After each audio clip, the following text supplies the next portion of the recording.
નમસ્કાર મિત્રો, ફરી એકવાર નવા વિડીયો સાથે સ્વાગત છે તમારું અમારી ચેનલ નોકરી યોજના માહિતીમાં। મિત્રો, આજના વિડીયોમાં આપને ખેતીવાડી વિભાગ દ્વારા ખેડૂત મિત્રોને અલગ અલગ 10થી પણ વધારે પ્રકારના બિયારણની કીટ આપવામાં આવે છે અને તેની સાથે ખાતર અને દવાની પણ સહાય આપવામાં આવે છે। તો એમાં ફોર્મ ભરવા માટે કયા કયા ડોક્યુમેન્ટની જરૂર પડશે, કોણ કોણ ફોર્મ ભરી શકે, અરજી ક્યાં કરવી અને કઈ તારીખ સુધી ફોર્મ ભરાશે તેના વિશે સંપૂર્ણ માહિતી મેળવીશું। પરંતુ તે પહેલાં જો તમે અમારી ચેનલમાં નવા હોવ તો આ ચેનલને સબસ્ક્રાઇબ કરી લેજો, જેથી આવનાર કોઈ પણ ભરતી કે યોજના વિશે તમને માહિતી મળી રહે। તો ચાલો મિત્રો, વિડીયોની શરૂઆત કરીએ। સૌપ્રથમ મિત્રો વાત કરી લઈએ આ યોજનાના લાભ અને સહાય વિશે। તો મિત્રો, આ યોજનાનો લાભ છે તે રાજ્યના તમામ ખેડૂતોને મળવાપાત્ર થશે। ત્યાર પછી મિત્રો, આ યોજના અંતર્ગત અલગ અલગ પ્રકારના બિયારણ જેવા કે દિવેલા, ઘઉં, ચના, મકાઈ, સોયાબીન, મગફળી, રાગી, રાઈ, કપાસ, તલ, તુવર, ડાંગર, મગ, જુવાર, શેરડી, અડદ અને બાજરી આવી કુલ 17 પ્રકારના બિયારણની કીટ છે તેના માટે સહાય આપવામાં આવશે।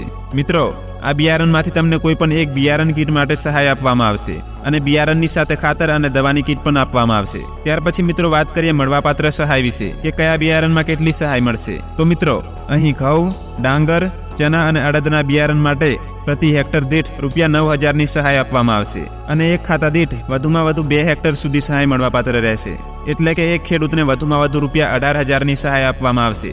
ત્યાર પછી મિત્રો, તલ અને દિવેલાના બિયારણ માટે પ્રતિ હેક્ટર દીઠ તમે જે બિયારણની કીટ ખરીદેલ છે તેના 50% રકમ અથવા તો 8,000 આ બંનેમાંથી જે રકમ ઓછી હોય તે મળવાપાત્ર રહેશે અને એક ખેડૂત ખાતેદાર દીઠ વધુમાં વધુ 1 હેક્ટરની મર્યાદામાં સહાય આપવામાં આવશે। ત્યાર પછી મિત્રો, રાઈના બિયારણ માટે પ્રતિ હેક્ટર દીઠ તમે જે બિયારણની કીટ ખરીદેલ છે તેના 50% રકમ અથવા તો ₹9,000 આ બંનેમાંથી જે રકમ ઓછી હોય તે તમને મળવાપાત્ર રહેશે અને એક ખેડૂત ખાતેદાર દીઠ વધુમાં વધુ 1 હેક્ટરની મર્યાદામાં સહાય આપવામાં આવશે।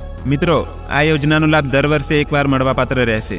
હવે મિત્રો, અરજી ક્યાં કરવી તેના વિશે વાત કરીએ તો આ યોજનાનો લાભ મેળવવા માટે તમારે ઓનલાઈન અરજી કરવાની રહેશે।